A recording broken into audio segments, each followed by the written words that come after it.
자, 그러면 간단히 발제를 하도록 하겠습니다.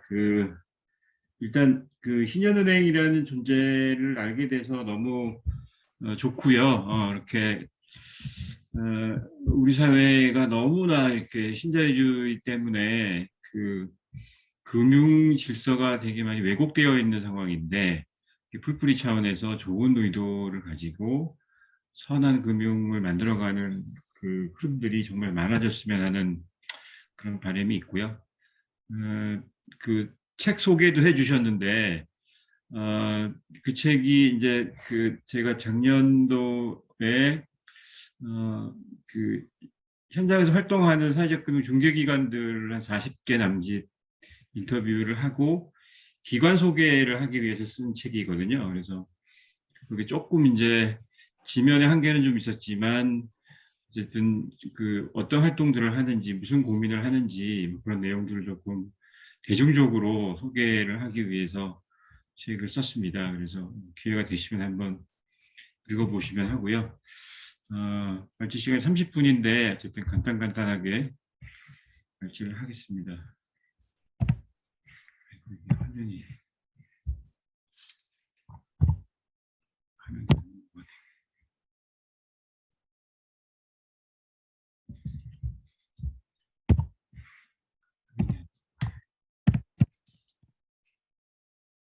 아이고, 됐네. 네.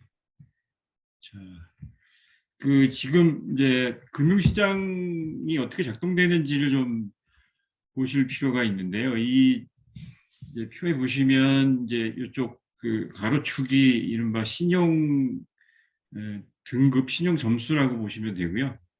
세로축이 공급량입니다. 그래서 빨간색 그래프가 공급 곡선이고, 요게 이제 수요 곡선입니다. 예전에 이제 고등학교 때 많이 배우셨던 수요 공급 그래프인데요. 여기 보시면 수요 공급이 만나는 지점에 이제 가격이 형성이 되죠. 여기가 금융시장에서는 이게 이제 뭐 이자율이 이게 되겠죠. 근데 이제 보시면 공급 곡선이 이렇게 쭉 내려가다가 이게 원점으로 닿지 않습니다. 그 이유는 일정 정도의 신용 등급 이하에는 아예 공급이 이루어지지 않는 거죠. 그래서 여기가 한계점입니다. 이제 이 왼쪽과 오른쪽을 제가 표시를 했는데 이 가 지역은 항상 수요보다 공급이 높잖아요. 그러니까 여기는 언제든지 필요하면 돈을 땡길 수 있는 젖과 꿀이 흐르는 땅입니다. 근데 이쪽은 전혀 다른 환경이죠. 여기는 아무리 수요가 높아도 공급이 따라갈 수 없는 곳이고, 그래서 이걸 이제 금융시장에서는 금융결핍이라고 보통 부르죠. 어쨌든 현존하는 이 시장에서 필연적으로 발생할 수밖에 없는 한계입니다. 그래서 이제 문제의 핵심은 이 결핍을 어떻게 메꾸지? 이거는 발생할 수밖에 없는데, 이 결핍을 메꾸는 방법이 결국은 사회적금융에서 굉장히 중요한 화두일 수밖에 없는데요. 그러니까 필연적으로 이런 미스매칭이 일어날 수밖에 없거든요. 수요자들은 돈을 빌릴 곳이 없고, 공급자들 관점에서 볼 때는 우리 심사 기준으로 볼 때는 돈을 빌려주기 어렵다. 이런 이제 비대칭 문제가 필연적으로 발생하는 거죠. 그래서 이제 이 문제를 해결할 수 있는 첫 번째 방법은 여기다가 오아시스를 만드는 거예요. 여기다가. 그래서 이제 여기 있는 이른바 약탈적 금융으로부터 사람들을 보호해 주는 거죠. 구제금융이라고 부르기도 하고, 이른바 뭐 회생 파산을 포함한 법적 구제 장치들을 통해서 여기 이렇게 안전장치를 만들어 주는 거죠. 그런데 거기다 만들어도 사실은 여기를 벗어날 수가 없잖아요. 이 테두리를 계속 이 안에 머물 수는 없기 때문에 되게 임시방편적인 조치일 수밖에 없는 거죠. 그러니까 가장 확실한 방법이 뭐냐? 공급 곡선을 위로 밀어버리는 거예요. 이렇게. 이걸 위로 밀어버리면 이 공간이 많이 줄었잖아요. 그죠? 자, 그러면 뭐 이상적으로 보면 이거 그냥 쭉 밀어버리면 되지 않냐. 그런데 그렇지가 않습니다. 이 곡선이 올라가는 순간 보세요. 이 균형점이 왼쪽으로 움직였죠. P가 움직였다는 얘기가 무슨 얘기냐면은 신용 등급이 그만큼 떨어졌다는 얘기입니다. 그러니까 요 사이에 발생하는 요게 이른바 파이낸셜 리스크, 금융 위험입니다.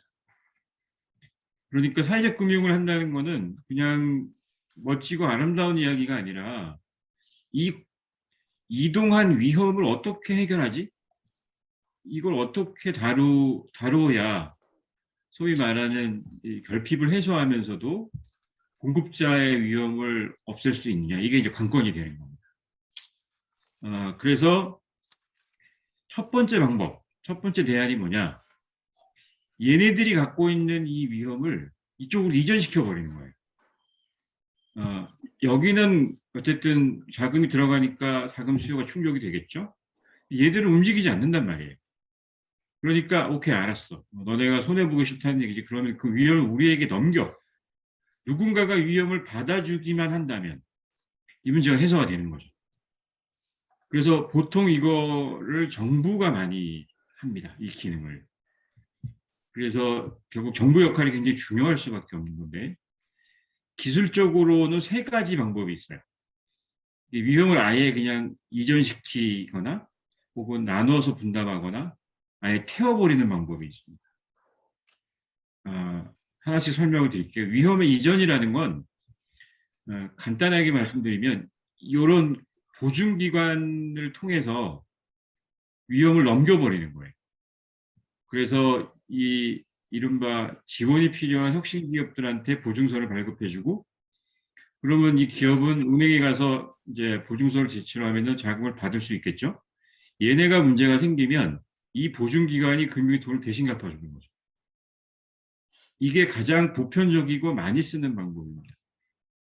문재인 정부 때 있었던 사회적 금융 활성화 방안에 가장 많은 그 공급량을 갖고 있는 게 이 보증이에요. 우리나라는 다른 나라에 비해서 공적 보증제도가 굉장히 발달한 나라입니다. 이런 유례가 별로 없어요. 그래서 IMF 때 이걸 줄이라고 걔네들이 와가지고 굉장히 노골적으로 강조를 많이 했어요. 근데 어쨌든 이게 가장 보편적인 방법이고 지금도 쓰고 있는 방법입니다. 두 번째 방법은 금융회사나 기업이나 정부가 공동으로 출자한 기금을 하나 만들어서 이 돈통을 가지고 리스크를 쉐어하는 겁니다. 분담이기 때문에 그러면 몇 대 몇 대 몇으로 쉐어할 거야. 이거는 이제 각자들이 정하기 나름인 거죠. 그래서 이제 금융회사들로 하여금 너네는 어쨌든 뭐 순이익도 많이 나고 사회적 기여도 많이 해야 되니까 좀 많이 내. 그렇게 하고 그 다음에 정부도 일정 분담을 하는데 여기는 이제 하나도 돈을 안 묻으면 도덕적 해이가 발생할 수 있으니까 보통 한 6대 3대 1 정도 뭐 이렇게 포션을 가지고 리스크를 쉐어하는 방식인 거죠. 지방정부들이 제일 많이 쓰는 대표적인 방법이라고 보시면 됩니다. 그 다음에 세 번째가 이게 제일 이상적인 방법이에요. 이거는 아직까지 우리나라에서 이 솔루션을 쓰고 있는 데는 없어요. 어떻게 하는 거냐. 먼저 여기서 돈을 이렇게 줘요. 필요한 돈을 지급을 해줍니다. 그리고 나서 요 손실기금이라는 데에서 아예 돈을 갚아버려요. 그래서 이 기금에서 돈을 갚아버리는 순간 이 둘 사이의 채권 채무 관계가 사라져 버립니다. 그러니까 여기가 채권자가 되는 거죠. 그 다음에 이 기업이 어떻게 활동하는지를 지켜보고 나서 이 채무를 어떻게 할 것인지를 여기서 결정합니다. 그래서 보니까 뭐 1억 정도 돈을 빌렸는데 굉장히 열심히 활동을 하고 사회적 가치를 많이 만들었다. 그러면 그걸 평가를 해요. 위원회에서. 평가를 해가지고 이 기업한테는 절반만 갚아도 될 것 같아. 라는 걸 이 기금에 통보해 줍니다. 그러니까 이 혁신기업 입장에서 볼 때는 내가 빌린 원금을 갚지 않으려면 열심히 사회적 가치를 많이 창출해야 되겠다는 그런 유인이 작동합니다. 그러니까 돈은 안 갚아도 되지만 가치를 창출할 수 있는 쪽으로 움직이는 거죠. 그러니까 이 기능이 작동이 되면 사실은 기업이 갖고 있는 혁신 기업이 갖고 있는 사회적 성과도 증대될 뿐 아니라 자 여기서 돈이 나갔잖아요. 요게 뭐죠? 요게 예산입니다. 결국. 그러니까 정부 돈을 가지고 가치를 창출하는 솔루션이에요. 이 방법을 도입할 때 몇 가지 걸림돌이 있어요. 첫 번째는 얘네들이 창출한 가치를 어떻게 측정할 거냐라는 거죠. 이게 제일 크리티컬한 문제입니다. 그래서 가치 측정을 어떻게 하느냐에 따라서 원금을 뭐 건데 50%를 탕감할 수도 있고 전액 탕감할 수도 있는 그런 솔루션이죠. 매우 실험적인 방법이고 한번 파일럿을 해보고 싶은 생각이 있는데 제가 이런 얘기를 하면 달나라 얘기를 하는구나라고 공무원들이 얘기합니다. 우리나라에서 실현되기 쉽지 않을 것 같은 생각이 들지만 굉장히 좋은 방법이라고 보시면 되고요. 두 번째 방법은 수요자하고 공급자가 아예 같이 처음부터 움직이는 겁니다. 여기서의 수요 공급자는 별도로 분리되어 있는 게 아니고 한 몸이라고 보시면 돼요. 이들이 공동체를 만들어서 이른바 자정금융이라고 하는 요 기구 안에다가 리스크를 같이 쉐어하는 거죠. 그래서 이 이른바 뭐 공동체 금융이라고 부르기도 하고 뭐 여러 가지 이름을 부를 수 있지만 대표적으로 공제조합이나 신용조합이나 풀뿌리 금융, 풀뿌리 은행 이렇게 세 가지 정도가 있습니다. 공제조합은 상당히 단순합니다. 그러니까 조합원들이 출자를 하거나 부조를 하거나 이 두 가지 방법으로 돈을 태워서 기금을 만들어요. 그래가지고 조합원들이 필요로 하는 공제 상품을 설계하는데요. 그래서 무슨 공제 앞에서 이름만 붙이면 되죠. 뭐 여행 공제를 할 건지, 뭐 아니면 정말 그 비상금용으로 쓸 수 있는 공제를 할 것인지를 정한 다음에 상품을 설계하고 그냥 돌리면 되는 거죠. 근데 이제 여기서 문제는 뭐냐면 이 출자나 부조금을 가지고 이 기금의 운영비를 충당하기가 되게 어려워요. 현실적으로. 그렇기 때문에 외부 기관으로부터 이 운영비를 별도로 조달하는 방법을 보통 택합니다. 지금 뭐 그 이따 설명드리겠지만 이제 공제를 여러 형태로 하고 있지만 아직까지는 이 소위 운영비 문제를 자급자족을 하는 경우는 굉장히 쉽지 않은 거기 때문에 별도의 기부나 이런 필요 채널들을 이제 가동하는 것이 일반적이다. 그렇게 관찰이 되고요. 두 번째 신용조합은 여러분 아시는 신용협동조합입니다. 신협의 역사가 굉장히 긴데 이미 이제 제도권화 되어 있죠. 제도권화 되어 있고 그러니까 조합원들이 뭐 예금이나 적금을 하게 되면 그 뭐 돈을 재원으로 해서 돈을 빌려주거나 이제 공제 사업을 하는 방식이란 말이죠. 근데 이제 그 문제가 뭐냐? 이 협동조합 타이틀을 갖고 있는데 조합원들이 예를 들면 예금은 여기다가 해요. 예금을 조합에다 하는 이유는 뭐냐면은 다른 1금융권이 갖고 있지 않은 고금리 상품들을 갖고 있단 말이에요. 비과세 신탁 이런 게 있어요. 그러니까 금리가 2, 3% 정도 높아요. 그러니까 이제 돈을 여기다가 묻는데 실제로 돈을 대출을 받을 때는 은행으로 달려가요. 그거는 왜 그러냐면 여기가 금리가 비싸잖아요. 그러니까 예금은 여기다 하고 대출은 딴 데서 받는 이런 사람들을 철새 조합원이라고 부릅니다. 신용협동조합에 지금 뭐 예적금을 하고 있는 사람의 거의 한 9할 이상은 다 이런 분들이라고 보시면 됩니다. 그러니까 이제 이 신용조합을 과연 그러니까 우리가 말하는 그런 호혜금융으로 볼 수 있을까에 대해서 퀘스천이 이제 붙는 거죠. 근데 이 중에서도 약간 대안적인 그런 금융 질서를 만들고자 하는 대안신협들이 이제 생기고 있긴 한데 그럼에도 불구하고 여기는 이제 중앙회, 신협중앙회와 거의 수직적 관계로 연결되어 있기 때문에 자율성이 매우 떨어져요. 그러니까 뭔가 독립적으로 해볼 수 있는 게 별로 없어요. 거기다 최근에 이제 사회적 경제에서 뭐 신협을 만들려고 했지만 결국 또 좌절됐잖아요. 여러 가지 진입 장벽들이 굉장히 높고 한계가 있다. 그러나 어쨌든 제도권 하에서 이른바 여소신을 할 수 있고, 그리고 이제 지역 밀착형 금융기관이라고 하는 또 협동조합의 저 DNA를 가지고 있기 때문에 계속 문을 두드리고 가능성을 만들어 가야 된다라고 보고요. 이제 이른바 풀뿌리 은행은 사실은 굉장히 다양한 형태가 지금 있어요. 우리나라에도 각자 아름아름 자기들 방식들을 이제 만들어가고 있는데, 이제 대표적으로 신한은행처럼 이른바 스웨덴의 야크 모델을 기반으로 해서 움직이는 이제 야크는 사실은 이렇게 뭐 많이 알려져 있지는 않은데, 핵심만 말씀드리면 회원들이 예금이나 적금을 하게 되면 요 적금한 것에 대해서 일정한 비율로 포인트가 지급이 됩니다.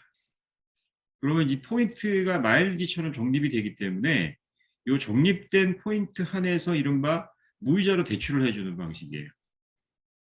그러니까 기본적으로 이자 수익이라는 거를 포기하고 하는 거고, 그래서 이른바 좋은 착한 금융을 실천하고자 하는 것이고, 두 번째는 대출이 나간 다음에 즉시 상환 제도와 같이 연결되어 있어요. 그래서 돈을 빌리고 나서 바로 돈을 갚아 나가는, 이러면서 이제 저축을 할 수 있는 그런 근육을 키워내고 이런 이제 순기능적인 요소들을 결합해서 가고 있는 되게 독특한 모델이죠. 그리고 이제 이따가 아마 소개해 주실 것 같은데, 이제 이 모델을 우리가 좀 축으로 해서 여러 가지 좀 배울 점들이 많이 있을 것 같고, 또 이걸 통해서 좀 응용할 수도 좀 있을 것 같아요. 세 가지 형태로 지금 분류가 가능할 것 같고요. 사회적 금융은 그냥 통칭하면 아까 말씀드린 것처럼 이 금융 공백을 메꾸는 거다. 어떻게 사회성을 회복하지? 그런데 이제 실제로 거시적으로 보면은 한 네 가지 정도의 형태로 분류가 가능합니다. 큰 분류에서 보면 포용금융, 호혜금융, 그다음에 임팩트 지역금융인데 이거를 좀 그림으로 그려보면, 사실 그 포용금융은 아시는 것처럼 이 탈빈권을 목적으로 하는 마이크로 크레딧이라고 보시면 되고, 호혜는 공제나 신협 아까 말씀드린 거고, 최근에 이제 이 임팩트 금융이 많이 떴잖아요. 이 뭐 미국식으로 임팩트 투자라고 보통 얘기하는 그래서 이건 이제 그 시장 지향형 수익 추구형 모델이죠. 우리나라는 지역금융이 뭐 거의 발달돼 있지 않고요. 아주 원시적인 형태라고 보시면 되는데,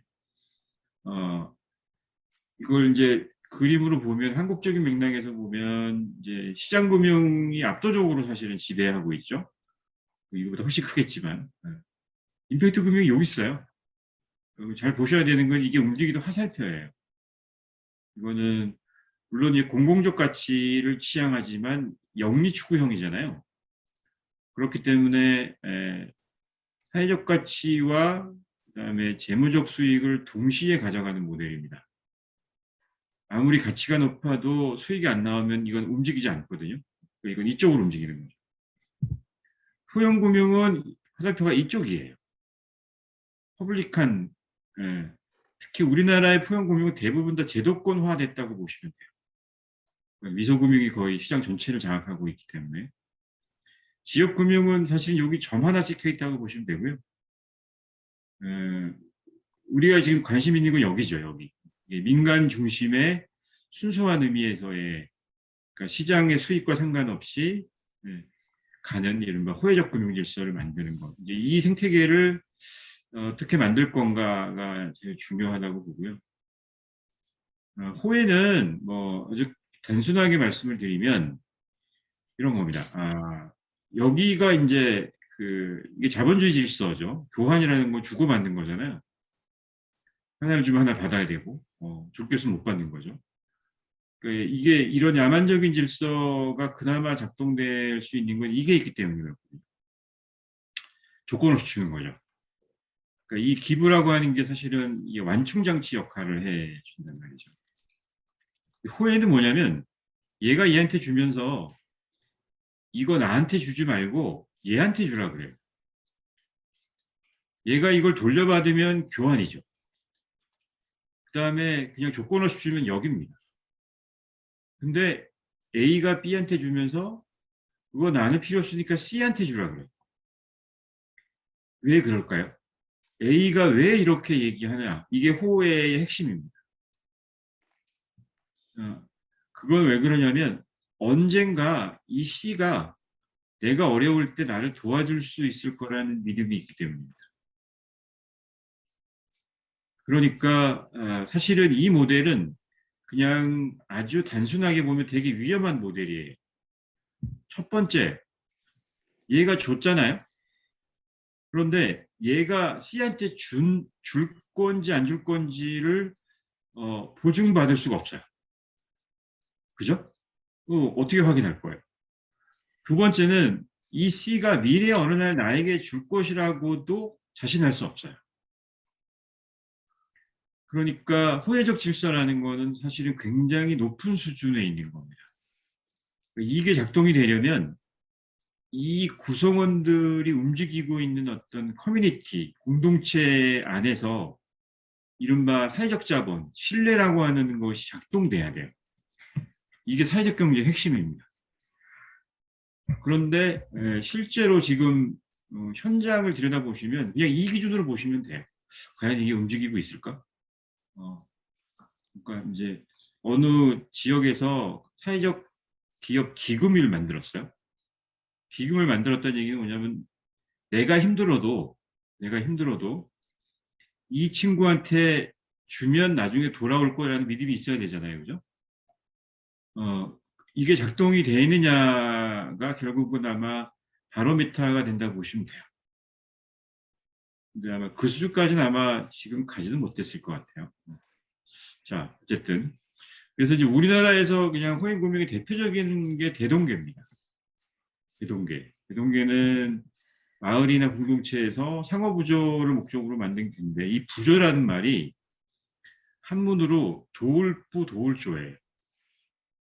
그러니까 그냥 respect for each other입니다. 굉장히 좋은 말이죠. 다수의 개인이나 집단이 공동의 목표를 달성하기 위해서 함께 행동하면서 성립된 사회적 관계다. 그러니까 대동계라는 수준에서 지금 어떤 공동체가 이제 발전하기 위해서는 제일 첫 번째 해야 되는 게 이거예요. 무슨 뭐 돈을 많이 모아가지고 무슨 멋지고 아름다운 사업을 하는 것도 좋지만 기본적으로 이게 되냐 과연 우리한테 공동의 목표라는 걸 만들 수 있냐. 그 다음에 이걸 세운 다음에 서로 정말 이렇게 상호부조할 수 있는가. 이 언덕을 넘지 못하면 제가 보기에는 공동체 금융을 만들기는 어렵습니다. 이렇게 보고요. 이게 이제 미국의 이른바 지역 발전 신협이라고 하는 CDCU거든요. 그러니까 뭐 미국의 지역 발전 지역에서 활동하는 지역 밀착형 금융기관 중에서 가장 진보적이고 가장 특징적인 기관이라고 보시면 돼요. 신협입니다.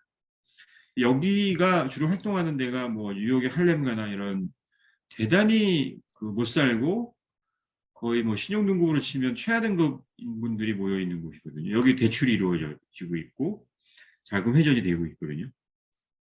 사회주택도 하고 있고 뭐 굉장히 다양한 사업들을 하는데 놀라운 건 뭐냐면 이 CDCU가 갖고 있는 자금 회수율이에요. 거의 그러니까 마이크로 크레딧을 능가하는 수준입니다. 거의 99% 이상의 자금 회수가 이루어지고 있거든요. 이게 도대체 뭐냐? 이 안에 있는 사람들이 이 공동체를 신뢰하고 있는 거죠. 그러니까 약간 은혜를 받는 거야. 이 사람들이 야 정말 나 같은 사람한테 돈을 빌려준다는 것은 내가 이 돈을 갚지 않으면 나는 정말 나쁜 놈인 거야. 이런 생각을 하게 하는 거예요, 사람이. 그래서 내가 돈을 갚지 않으면 다른 사람이 피해를 입기 때문에 정말 열심히 상환해야 된다라고 하는 일종의 도덕적인 기준과 장치가 작동되고 있다고 보시면 돼요. 그러니까 사실은 되게 본받을 만한 그런 모델인 거죠. 지금 이제 지난 한 몇 년간 이른바 공제조합들이 되게 많이 생기고 있어요. 아시겠지만 여기는 뭐 이미 2010년에 법이 만들어져서 이제 법으로 명기되어 있어요. 인협은 공제할 수 있어요. 근데 이제 못하는 이유는 주무관청에서 시행 규칙을 안 만들어주고 있다는 말이죠. 공정위예요, 공정. 그러니까 법률이 제정이 돼도 가이드라인을 못 만들면 못해요. 근데 안 만들어주고 있어요. 요 활동가 공제회 최근에 만든 아시죠? 공행이라고. 그다음에 이제 자활 사이드에는 우리 함께라는 사협이 있어요. 우리가 2017년부터 쭉 활동이 왔는데 굉장히 잘하고 있습니다. 제일 모범적인 활동을 하고 있는 것이고, 그다음에 가장 최근에 만들어진 게 풀빵입니다. 그리고 이제 노동조합과 사회적 경제가 만나는 연결고리라고 보시면 돼요. 이 앞에 말씀드린 자활 공동체 우리 함께에서 했던 대표적인 프로그램이 이 천원의 행복이라는 거거든요. 실제로 그러니까 그 출자금이 1,000원이에요. 그러니까 대부분 기초생활수급자이신 분들이고 최저생계비로 생활하시는 분들인데 이분들이 스스로 안전망을 만들기 위해서 1,000원씩 출자를 해가지고 그 돈으로 정말 어려울 때 주로 병원비나 힘드신 분들을 쓰는데 만족도가 엄청 높아요. 잘 되고 있고 지금 3,000원 정도로 아마 올리실 계획을 가지고 계신 것 같아요. 워낙 성공적인 모델이기 때문에. 그리고 동행은 여기는 이제 앞에 말씀드린 것처럼 출자하고 그 부조를 같이 하거든요. 다 이루어지는데 목돈을 처음에 맞는 경우가 힘들어서 이 돈 들어온 게 다 이제 외부에서 기부나 출연 받으신 돈입니다. 근데 이제 이 돈이 돌아가는 이른바 이 캐시플로우를 현금 흐름을 보면 대출이 실행된 다음에 바로 그 다음 연도부터 돈을 바로 회수하도록 되어 있어요. 약화하고 비슷하다고 보시면 돼요. 그래서 대출과 회수가 같이 이루어지는 방식으로 움직이는 거죠. 이렇게 한 이유는 첫 번째는 아까 말씀드린 것처럼 요 회수 과정에서 이른바 저축을 같이 해야 병행하는 게 좋다라고 하는 약간 이론적 측면에서의 그 기준을 따르고 있는 거고 두 번째는 회전을 빨리 하기 위해서입니다. 자금 회수가 빨리 되면 그만큼 많이 돌아가잖아요. 그죠? 그러니까 이 시드머니가 이제 많지 않기 때문에 회전율을 높이기 위해서 이런 방식을 지금 쓰고 있다고 보시면 돼요. 그리고 이제 고민이 되게 많아요.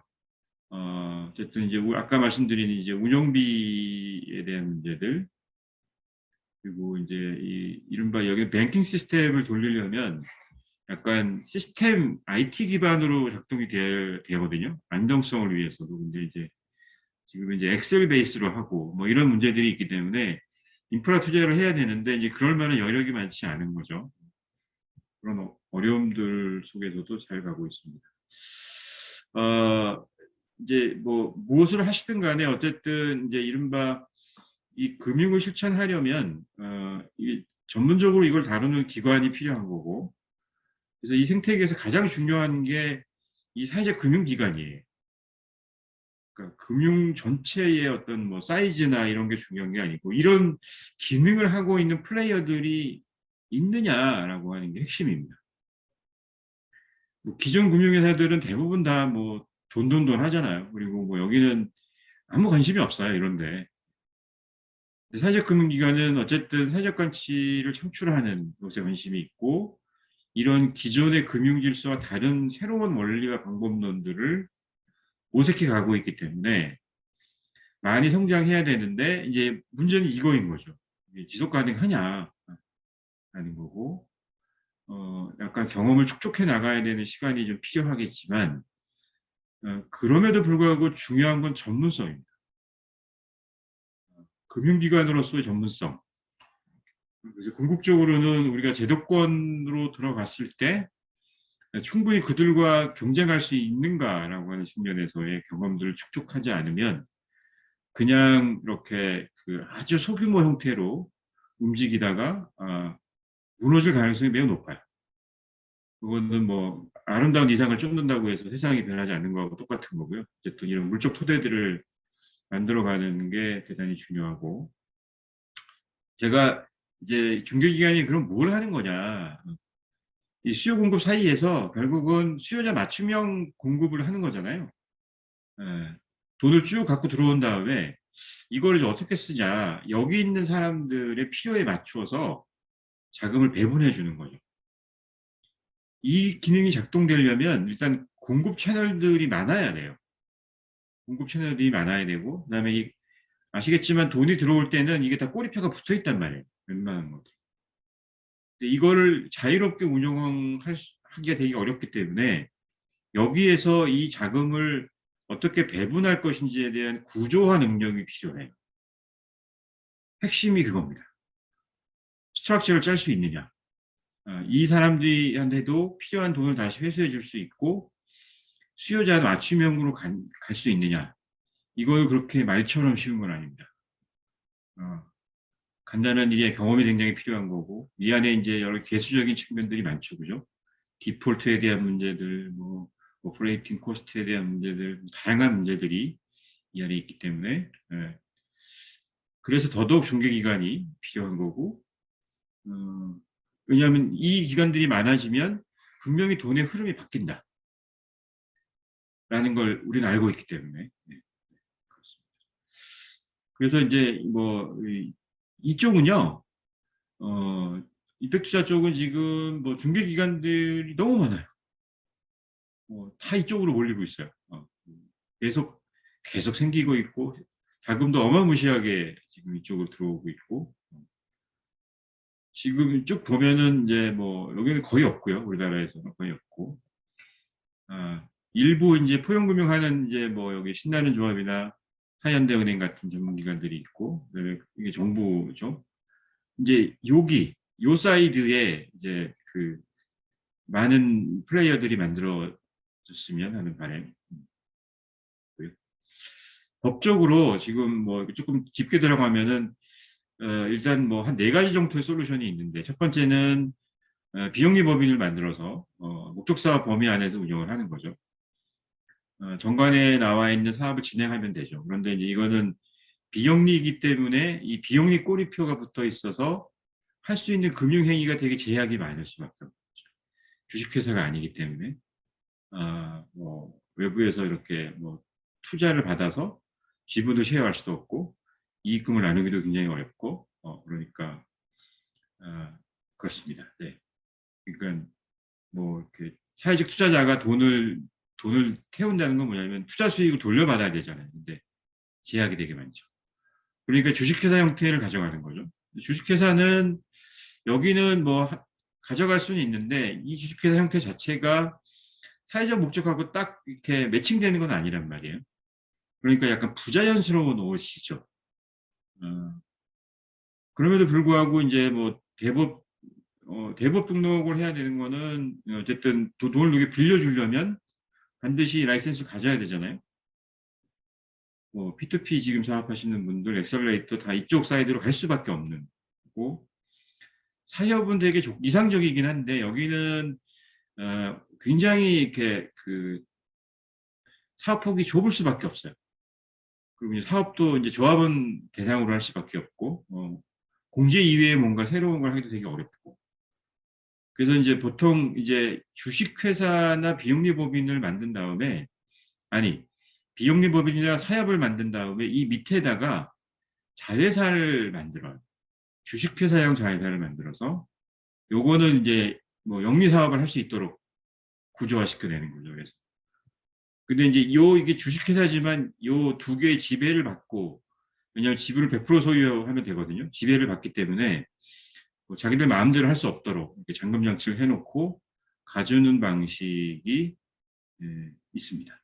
네, 이렇게 보시면 되고 지금은 뭐 대부분 다 요 상태에 머물고 있다. 그래서 뭐 자조기금을 운영하고 또 이제 필요한 자금들 외부에서 연계시켜서 조금씩 키워가고 있는 단계고 근데 이제 뭐 아름아름 돈을 이렇게 배분하는 게 중요한 게 아니고 궁극적으로는 다양한 형태의 이런 수용자 경험들을 축적해야 되고 그래서 좀 정식 금융기관으로 발돋움할 수 있는 이런 법인격들을 만들어 나가는 과정 속에서 궁극적으로는 뭐 대한금융을 하는 전문기관으로 성장해 나가는 거죠. 이 트랙으로 이렇게 발전해 나가야 된다. 여기 계속 머물고 있으면 그냥 평생 씨앗으로 그냥 갈 수밖에 없다. 생각합니다. 네. 이건 그냥 뭐 제가 말씀드리고 싶어서 이렇게 했고요. 어쨌든 뭐 대충 할 거면 하지 마라. 그냥 이렇게 좀 정말 사명감을 가지고 제대로 붙어야 된다. 그래야지 뭔가 할 수 있다고 생각합니다. 감사합니다. 이 정도로 마칠게요.